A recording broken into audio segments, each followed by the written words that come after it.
Before GPS dispatchers, before ELDs, before every move was logged and monitored, truckers had their own language. In 1975, a driver could walk into any truck stop from Laredo to Bangor and hold a full conversation in a language no dispatcher, no cop, and no civilian could follow. Let's count down the 25 slang words every trucker knew in 1975 that have completely disappeared. Number 25, chicken hauler. Any driver running refrigerated poultry loads out of Arkansas, Georgia, or the Delmarva Peninsula. Chicken haulers ran light, fragile loads at high speed because poultry spoilage windows were narrow. If your birds arrived dead or rotten, you didn't get called again. The word disappeared because Tyson and Purdue vertically integrated their own fleets, and the freelance chicken hauler was gone by 1985. Number 24, lot lizard. Prostitutes working truck stop parking lots after dark. Drivers used it as a CB warning because the same lots where lot lizards worked were also where cargo theft rings operated. The warning covered more than one problem.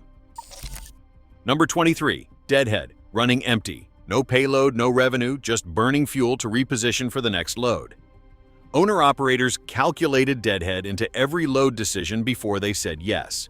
The word is still used, which means the problem it described was never actually solved.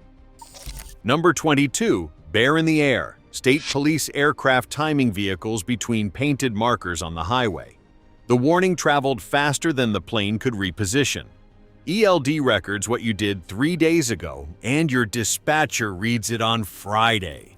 Drivers had countermeasures for the bear in the air. They have no countermeasure for the black box in the cab. Number 21, hammer lane. The passing lane, a declaration of intent, not just a location. Drivers who sat in it without passing got called out on Channel 19 by Handle, in front of everyone. The 55 miles per hour speed law turned the hammer lane into a legal fiction. They killed it with a fuel crisis and kept it dead for 2 decades after the fuel crisis ended. Number 20, skateboard. A flatbed trailer. Low, open platform, no sides, no roof, steel coils, lumber, machinery, pipe. Every securement decision belonged to the driver. A poorly secured load didn't stay on the trailer. It went through a windshield a quarter mile back. The word told you exactly what you were looking at and what the stakes were. Number 19, pirate. An unregulated carrier operating outside the ICC certificate system, hauling loads without the authority to carry them, undercutting regulated rates. The Motor Carrier Act of 1980 essentially legalized what pirates had been doing. The cost was the collapse of the rate structure that made trucking viable for independence. They legalized the pirates and in doing so sank everyone else. Number 18, city kitty, local municipal police. Not state troopers, those were bears. Not county sheriffs, those were county mounties. City kitties had hard jurisdiction limits. They could not follow you past the city line. Knowing which enforcement type operated on which road segment was navigational knowledge, the same as knowing where a scale sat. Number 17, reefer, a refrigerated trailer. You monitored the temperature, troubleshot faults at 2 a.m. in a Kansas rest area, and logged temperatures manually at every stop. A breakdown wasn't a delay, it was a total load loss. The word is still used on every dock in the country. This one didn't disappear. The knowledge around it did. Number 16, salt shaker. A highway department spreader truck running salt or sand in winter conditions.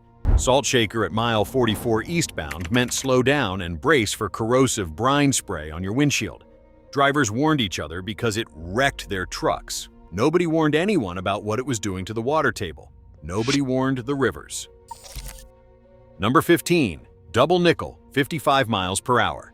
At 55 instead of 70, a driver covering 500 miles lost roughly 2 hours of productive time per day. No compensation, no rate adjustment, no acknowledgement that their time had value. They took 2 hours a day from every driver and called it conservation. The oil crisis ended, the law didn't. Number 14, chicken lights. Extra running lights beyond federal minimums, such as roof lights, marker lights, and underlighting. On unlit 2-lane routes at night, a well-lit rig was visible from over a mile away. That visibility kept you alive. The only place chicken lights appear in volume today is the show circuit, not on working roads. They put the lights on to be seen on dark roads. The dark roads are still there. Number 13. Roller skate. Any small passenger vehicle, compact, subcompact, low profile, and light. Roller skate in the hammer lane meant small vehicle ahead, possibly invisible until you were already on top of it. The practical concern was underride. A loaded 80,000-pound truck overriding a small car didn't look like a crash. It looked like the car wasn't there anymore. The warning was right. The fix was late. Number 12. Turnaround load. A load that let you haul out, pick up a return load, and come back with revenue in both directions. No deadhead, no repositioning cost. Owner-operators with reliable turnaround relationships were the most financially stable in the industry. They were the last ones standing after deregulation. Then those loads were bid down too. Number 11. Go-Go juice. Diesel fuel. After the 1973 oil embargo, fuel became a genuine financial variable on every run, and CB fuel price sharing became a cost management tool. The drivers sharing prices on CB were doing for free what fuel card networks now charge for. The small guy still pays more. Number 10. Pigtail. The coiled 7-pin electrical connector between tractor and trailer. A bad pigtail knocked out trailer lights without warning. Immediate DOT violation, immediate hazard.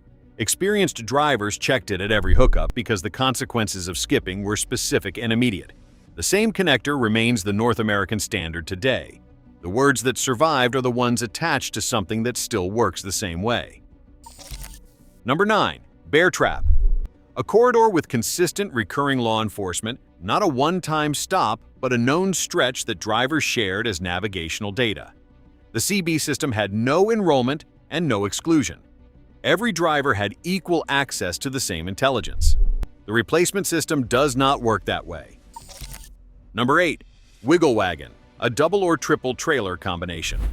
The rear trailer amplified every steering input. A mild correction at the tractor became a significant movement at the back. When studies found experienced drivers had far lower crash rates, policy restricted routes instead of mandating experience standards. The problem wasn't the wiggle wagon. The problem was who they let drive one. Number 7. Running light. Timing fuel stops to drop gross vehicle weight below 80,000 pounds before hitting a scale. Diesel weighs roughly 7 pounds per gallon. Burn it down before the scale, refuel after. Not illegal, no statute prohibited it. It wasn't cheating, it was physics. They eventually built a system that tracks your physics for you. Number 6. Seat cover. An attractive woman in a passing car. Unremarkable in 1975 trucking culture. Worth documenting exactly as it was, because sanitizing it tells you nothing useful about the world that produced it. The industry that created the term spent decades excluding women from the occupation. The data on their performance, once they were allowed in, went in the opposite direction from what the exclusion implied. Number 5. Bear bait. A driver running faster than traffic, who absorbed police attention while following drivers, ran at speed behind him. Accepted practice in convoy culture, Waze turned the same concept into a 200 million user app. The ethics question didn't change when it scaled up. It just became normal. Number 4. Dragonfly. A driver who keyed the mic constantly without transmitting useful information.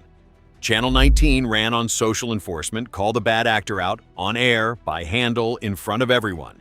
Every platform since has tried to solve the Dragonfly problem. None of them solved it as fast as Channel 19 did. Number 3. Jake brake. A compression release engine braking system that slows a truck on downhill grades without touching the service brakes. Running without it on a loaded descent was how brake fires started. Towns banned the noise in the 1970s and still post those signs today. The physics of a loaded truck on a 7% grade did not change because a town council found the sound inconvenient. They banned the noise. The runaway trucks still happen. Number 2. Front door, back door. In a convoy, the front door called out hazards ahead. The back door watched for anything closing from behind. Every truck between them had real-time awareness in both directions simultaneously. One CB radio per truck, one agreed channel, no infrastructure, no subscription, no latency. Drivers built a functional convoy system with $30 radios. The tech industry has spent 15 years building a worse version.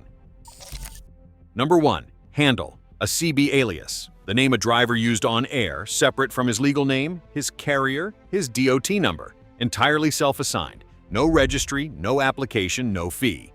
The only piece of his professional life that belonged entirely to him.